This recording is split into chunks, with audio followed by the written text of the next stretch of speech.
जो पुलिस वाले खड़े हैं ना आपके पीछे, ये कौन लोग हैं? कभी इनसे मिले आप लोग? कभी आपने अपने मोहल्ले की उस चौकी में किसी पुलिस वाले से जाके पूछा? क्योंकि आप इन्हें स्टेट की तरफ से देखते हैं कि ये वर्दी पहने पुलिस वाला है। इनकी मजबूरी को समझिए। मैं ऐसा कतई नहीं मानता कि वर्दी पहनने से इसके अंदर जो सनातनी है वो मर गया है। बिल्कुल नहीं हुआ है।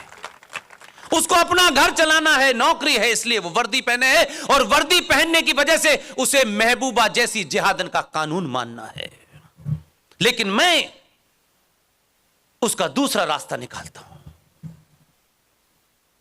जिस दिन वर्दी में पुलिस वाले को आप जो 1400 साल से पत्थर फेंक रहे हैं उनके बारे में नहीं बात कर रहा। आपकी वो संस्कृति नहीं है। जम्मू में जहां जहां भी आप रहते हैं उस चौकी में जाइएगा। युवा लड़के जाएं, लड़कियां जाएं, ग्रुप बनाएं और चौकी में जाके पता करें कि इस चौकी में कितने सिपाही हैं, कितने कांस्टेबल हैं, वो कहां रहते हैं, उनके बच्चे क्या करते हैं। सिर्फ इतना ही डाटा पता करिए। जब इनके ऊपर पत्थर कोई मारता है तो आपको एक बड़ी गलतफहमी है कि पुलिस पे पत्थर मारा है, पुलिस अपने आप निपटे। वो पत्थर जो आपके घर पे गिरने वाला है वो अपने सीने पे खाता है। उनका टारगेट ये पुलिस वाले नहीं है, उनका टारगेट आपका घर है। उसके बीच में एक दीवार है जिसे आप वर्दी वाला पुलिस कहते हैं। चौकी में जाइए, उन कांस्टेबल्स को पता करिए उनके घर में कितने बच्चे हैं, वो घर कैसे चलता है। ये दिवाली में भी, ये होली में भी 22-22 घंटे, 40-40 घंटे ड्यूटी देते हैं। क्या ये इनको त्योहार मनाने का हक नहीं है? क्या इनको अपने बीवी बच्चों के साथ मिलकर के उस फेस्टिवल को सेलिब्रेट करने का किसी किस्म का अधिकार नहीं है?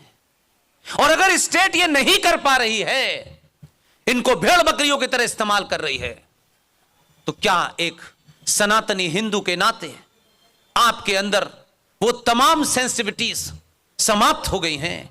इसलिए मैंने कहा बहुत छोटा सा काम है।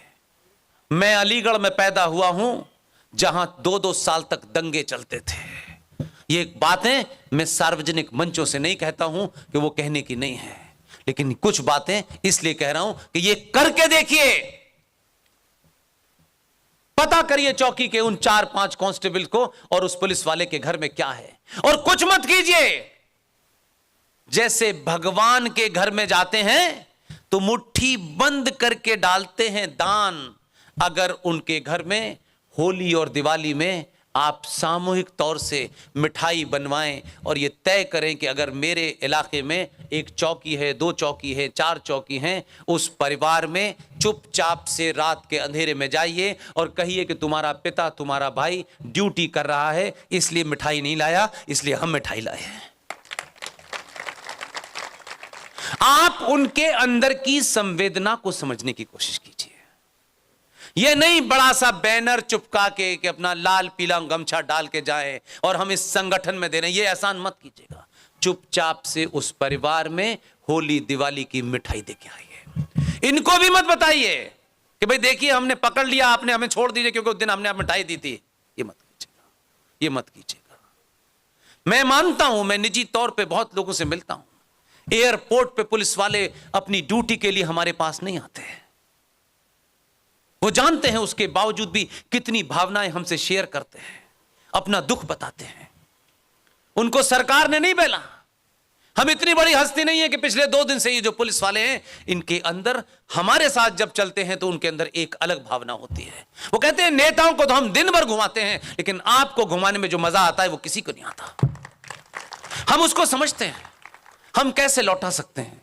इसलिए इस पुलिस वाले को वो कैसा है, किस स्टेटस का है, भूल जाइए। कम से कम आप इनके साथ पत्थरों जैसा व्यवहार मत करिए।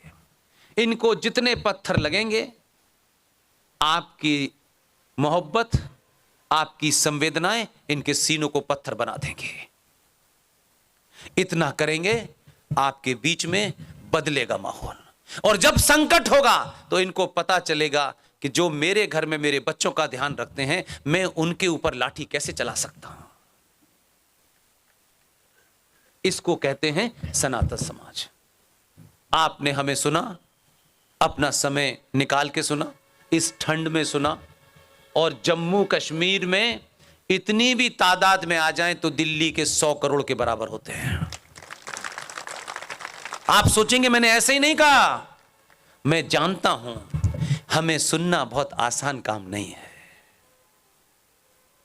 बहुत आसान काम नहीं है। हमें सुनने वालों को भी बड़ी तकलीफ दी जाती है। इसलिए आप बहुत बहादुर हैं। हम चले जाएंगे लेकिन फिर आएंगे, और कोई जम्मू कश्मीर में ऐसा इलाका नहीं है जो माई का लाल हमको चुनौती दे कि हम नहीं आएंगे, हम उसी जगह आएंगे। कोई डर नहीं है। बंदूक से भगोड़े डरते हैं। बंदूक कोई ऐसी चीज नहीं है कि आपके पास नहीं है।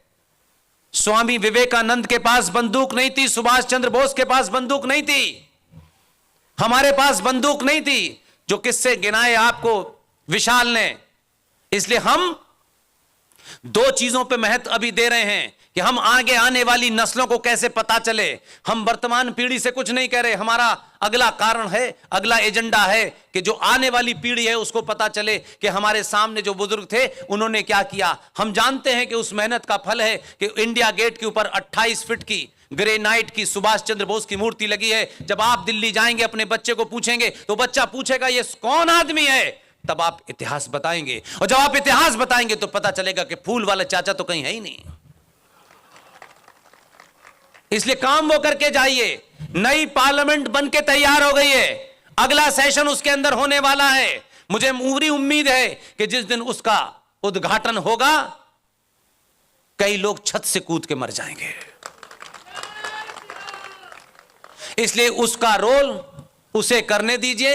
मेरी आपसे वेदना है, हमारी मुहिम यह चल रही है कि भारत में 1937 में कुछ मुसलमानों के द्वारा वंदे मातरम के ऊपर सवाल उठाया गया कि वंदे मातरम में देवी देवताओं के नाम आते हैं, इसलिए हम इसे पूरा नहीं गाएंगे। फूल वाले चचा के साथ फ्रॉड नंबर 1 का मक्कार, देश का पहला मूर्ख अनपढ़ जाहिल शिक्षा मंत्री मौलाना आजाद, रफी अहमद किदवाई, मोहम्मद अली जिन्ना, इन लोगों ने मिलकर यह सवाल किया कि हम वंदे मातरम नहीं गाएंगे क्योंकि इसमें देवी देवताओं का जिक्र आता है। फौरन मान लिया, नहीं मत गाइए मत गाइए, बस ऊपर का गाइए।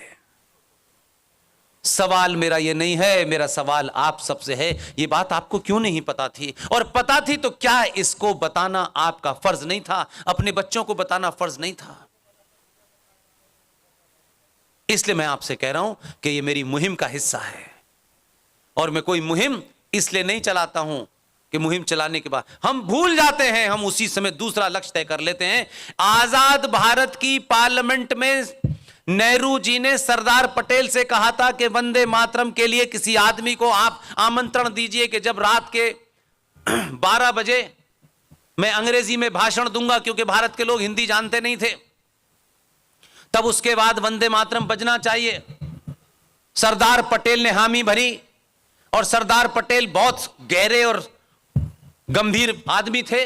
ये तथ्यों पे कह रहा हूं बात, रिटोरिक्स नहीं कर रहा। सरदार पटेल से कहा गया कि आप एक सिंगर को बुलाइए, वो वंदे मातरम गाएगा। सरदार पटेल ने सिर्फ मुंह हिला करके हामी भरी और रात में फोन किया। इत्तेफाक से वो बहुत बड़े देश के गायकार जो थे वो मद्रास में थे, उन्होंने फोन किया और एक लाइन बोली, कहा कि कल भारत की आजादी की घोषणा होगी, देश चाहता है कि आजाद भारत की संसद में आप वंदे मातरम गाएं। आप उस आदमी का चरित्र देखिए, उसकी कोई मूर्ति नहीं है, उसके नाम से कोई अवार्ड नहीं है। इसलिए मैंने कहा कुछ लोग मर के जिंदा होते हैं और कुछ लोग जिंदा रहते हुए मर जाते हैं। एक ही सवाल कहा कि आपको दिल्ली आना चाहिए। उन्होंने टेलीफोन से दूसरी तरफ से कहा मैं दिल्ली आने को तैयार हूं, वंदे मातरम गाने के लिए भी तैयार हूं, लेकिन मेरी एक ही शर्त है। सरदार पटेल ने कहा बताइए। उन्होंने कहा मैं खंडित भारत में खंडित वंदे मातरम नहीं गाऊंगा। सरदार पटेल का कलेजा देखिए और खामोशी देखिए, चुपचाप से ऐसे काम करके चले गए, ढंडोरा नहीं पीटा। उन्होंने हेलीकॉप्टर रात में भेजा, वो आ गए। दूसरे दिन आजादी की घोषणा हुई। वो जो कबूतर उड़ाने वाले हवा में अंग्रेजी का भाषण दे रहे थे, वो नीचे बैठे और उन्होंने कहा कि वो संगीतकार कहाँ हैं। संगीतकार की तरफ देखा, जानते हैं ये देश उनका नाम नहीं जानता। ये दुर्भाग्य है। इसलिए मैंने कहा कि बहादुर इसलिए पैदा नहीं होते कि उन्हें लगता है कि ये समाज बहादुर नहीं, दलालों को बहुत याद रखता है। उस संगीतकार का नाम था पंडित ओंकार नाथ ठाकुर। आजाद भारत की पार्लियामेंट में पूरा 22 पंक्तियों का वंदे मातरम गाया गया। मेरा सवाल यहां से शुरू होता है। वो तो गा के चले गए, आप ताली बजाते रहिए, उससे कोई फर्क नहीं पड़ने वाला। लेकिन आपने सवाल नहीं पूछा कि जब आजाद भारत की पार्लियामेंट में पूरा वंदे मातरम गाया गया था, तो आजाद भारत की पार्लियामेंट के अंदर अब पूरा वंदे मातरम क्यों नहीं गाया जाता? इस सवाल में कोई हिंदू मुस्लिम है? हमारी मुहिम का हिस्सा है। नई पार्लियामेंट में पूरा वंदे मातरम गाया जाएगा। हम हर सभा में बोलेंगे, गली में बोलेंगे, मोहल्ले में बोलेंगे। इतना बोलेंगे कि हमें यह विश्वास हो गया है, कान में आवाज जाने के बाद वो रास्ता निकाल लेता है। हमें अपना काम करना है, आपको अपना काम करना है। 1922 में राष्ट्रपति भवन बना, अंग्रेजों ने बनाया। लेकिन मैं ये सवाल बार बार पूछता हूं कि भाई 1922 में जब राष्ट्रपति भवन बनाया, तो मुझे बताओ कौन सा मुगल आता ताई उस मुगल गार्डन में आया था घूमने के लिए जिसका नाम आपने मुगल गार्डन रख दिया है? इसलिए मैंने सार्वजनिक उसी दिन कर दी जिस दिन मूर्ति लग रही थी। कुछ टेलीविजन वाले आए, बोले आपका लक्ष्य क्या है? मैंने कहा मेरा एक ही लक्ष्य है, सुभाष चंद्र बोस जहां लगे हैं वो रास्ता राष्ट्रपति भवन तक जाता है। मेरा सिर्फ इतना ही कहना है, अगर ये रास्ता सुभाष चंद्र बोस से लेके राष्ट्रपति भवन तक जुड़ गया है, तो राष्ट्रपति भवन के अंदर फिर मुगल गार्डन क्यों है? इसका नाम बदल के स्वामी विवेकानंद गार्डन होना चाहिए। यह मुहिम का हिस्सा है। हम देर हो जाए लेकिन करा के मानेंगे। आप सब लोगों ने हमें इतने धैर्य से सुना, इतनी शांति के साथ सुना, हम जैसे साधारण लोगों को इतना मौका दिया। आपने अपने बीच में विशाल गुप्ता को यह कार्यक्रम आयोजन करने का मौका दिया। इस हॉल के, इस रिजॉर्ट के मालिक ने मदद की, आप तमाम सब लोगों ने मदद की और आपने हमको पूरे ध्यान से सुना। मैं नहीं जानता कि आपकी मेरे बारे में क्या राय है, इसलिए बहुत सारे ऐसे चीजें हैं जो मैं सार्वजनिक मंच से नहीं कहता, लेकिन इसलिए कहना पड़ता है कि मेरे पास कोई रास्ता नहीं है। बहुत सारे लोगों ने झूठे झूठे हमारे नाम से YouTube चैनल चला रखे हैं। मेरे Facebook 50 अकाउंट हैं। छोटी छोटी बच्चियों का नाम लिख करके उनके बारे में गलत तरीके का प्रचार मेरे नाम से करते हैं। मुझे अफसोस होता है, और ये सनातन ही करते हैं। वेरीफाइड पेज है हमारा पुष्पेंद्र कुलश्रेष्ठ,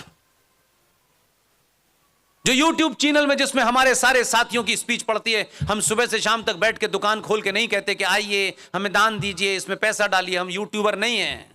हम अपनी बात आगे तक कैसे जाए इसी के अलावा उसमें कुछ नहीं डालते। उसका नाम है वी सपोर्ट पुष्पेंद्र कुलश्रेष्ठ। मेरा ट्विटर हैंडल है पुष्पेंद्र AMU। 100 से ज्यादा चल रहे हैं मेरे नाम से, इसलिए सच बात आप तक नहीं पहुंच पाती। इसलिए मैंने आपसे कहा आखिर में जो अपना एक स्लोगन है वो आपसे बोलूंगा। और ये इसलिए बोलता हूं कि बहुत सारे लोग आते हैं, हम क्या कर सकते हैं, हमें क्या करना चाहिए। अब मैं इंडिविजुअली जवाब नहीं दे सकता, इसलिए मैं सिर्फ उस स्लोगन को आपके सामने दोहराता हूं। आप लिख सकते हैं तो लिखिए, बोल सकते हैं तो बोलिए, आप चिल्ला सकते हैं तो चिल्लाइए, और अगर ये तीनों काम भी नहीं कर सकते तो जो चिल्ला रहा है उसके साथ खड़े हो जाइए। बहुत बहुत धन्यवाद। Thank you very much.